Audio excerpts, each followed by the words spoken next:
உரிமை களம் பார்வையாளர்கள் அனைவருக்கும் வணக்கம்.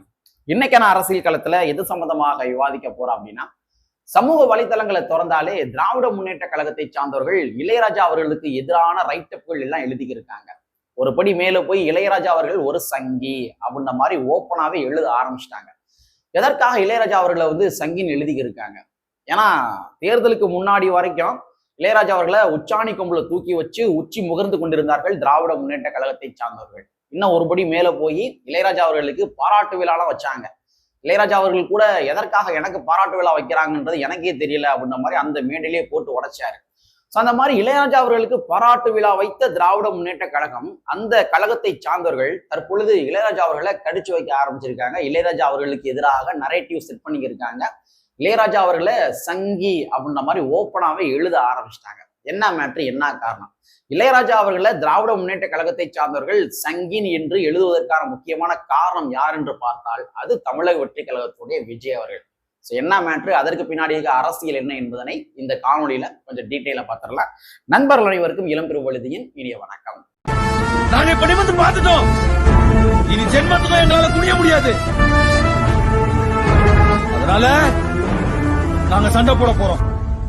வீடியோக்களை போறதுக்கு முன்னாடி நம்ம நேயர்கள்ட்ட ஒரு கேள்வி கேட்டுருவோம். உங்களுடைய பதில்களை நீங்க கமெண்ட் பாக்ஸ்ல கமெண்டா போட்டுருங்க. அதாவது தேர்தலுக்கு பிந்தைய கருத்து கணிப்பு அப்படின்ற மாதிரி கருத்து கணிப்பு வந்துச்சு இல்லையா? இந்த கருத்து கணிப்பு வந்ததுல இருந்தே தமிழ்நாட்டுல ஒரு ஆட்சி மாற்றம் வந்துரும் அப்படின்ற மாதிரி பெருவாரியான மக்கள் எல்லாமே எழுத ஆரம்பிச்சிட்டாங்க.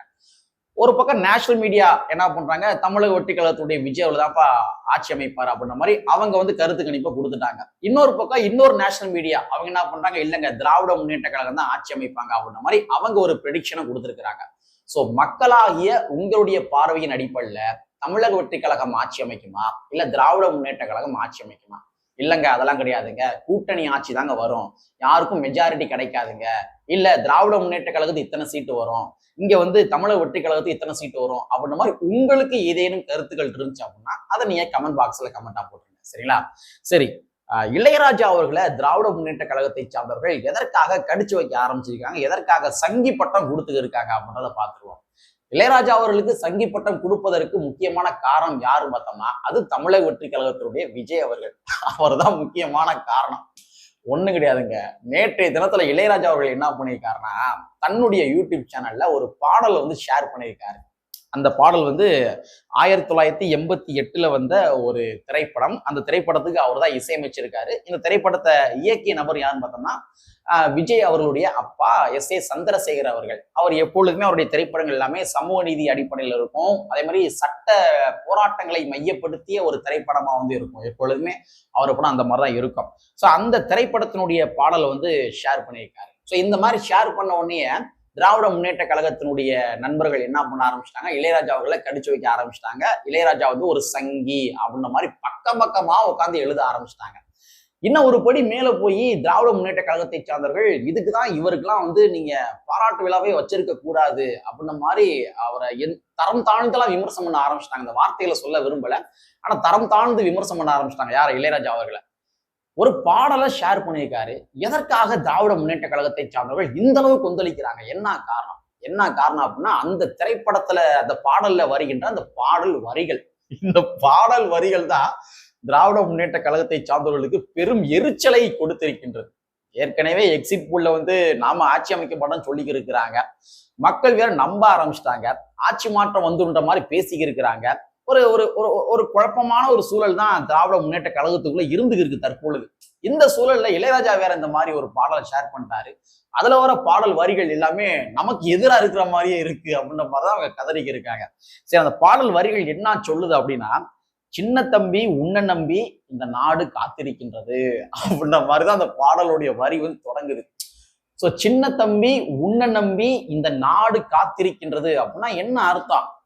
வாப்பா, நீதான்ப்பா ஆட்சி அமைக்கணும், நீதான் ஓ தலைமையில தான் தமிழ்நாடு ஆட்சி அமையணும் அப்படின்ற மாதிரி இளையராஜா விரும்புவதாக நினைத்து கொண்டு இங்க இருக்க திராவிட முன்னேற்ற கழகத்தை சார்ந்தவர்கள் இளையராஜா அவர்கள் கடிச்சு வைக்க ஆரம்பிச்சிட்டாங்க. இல்ல, இந்த திராவிட முன்னேற்ற கழகத்தை சார்ந்தவர்கள் செய்கின்ற இந்த ஒரு மாஸ் அட்டாக்கிங் அரசியல் இருக்கு இல்லையா? இந்த மாஸ் அட்டாக்கிங் அரசியல் முற்றிலும் ஒரு தவறான அரசியல். அதாவது என்ன நிறுவ நினைக்கிறாங்க அவங்க? இசைஞானி இளையராஜா அவர்கள் அவர் ஒரு திரைத்துறையை சார்ந்தவர்.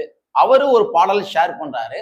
அப்ப அதுல இவங்களுக்கு என்ன பிரச்சனை? இப்ப இப்ப நான் ரொம்ப சிம்பிளா கேட்கிறேனே, இல்லாட்டி இந்த சினாரியோ வந்து நம்ம வேற மாதிரி எடுத்துக்கிடுவோம்.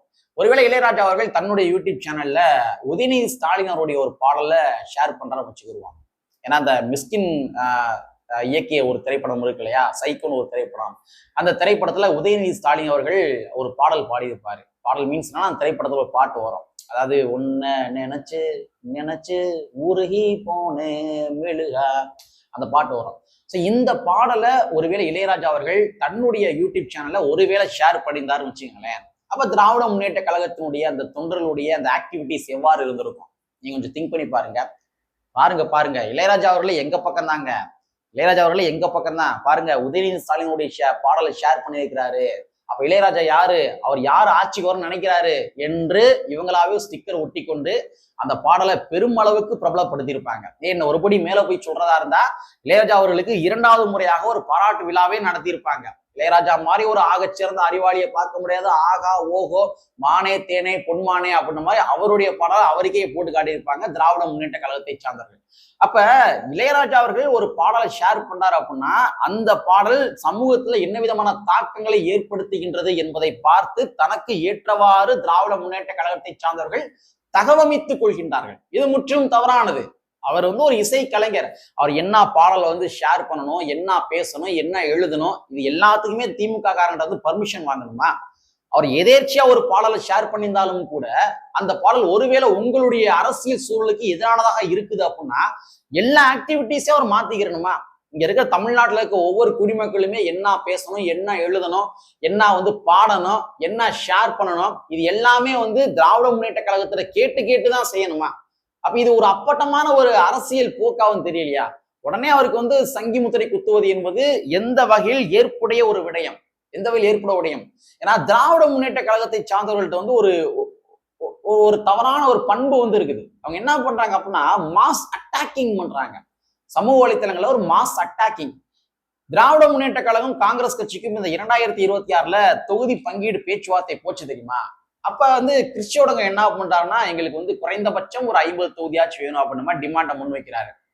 உடனே கூட்டணி விட்டு காங்கிரஸ் போய்விடுமோ என்று கருதி திராவிட முன்னேற்ற கழகத்தை சார்ந்தவர்கள் பாஜகவுடைய சங்கிகள் பயன்படுத்துகின்ற அதே வார்த்தையை பயன்படுத்தி ராகுல் காந்தி அவர்களை விமர்சனம் பண்ணாங்க. பப்பு அப்படின்னு சொல்லி விமர்சனம் பண்ணாங்க. யாரு?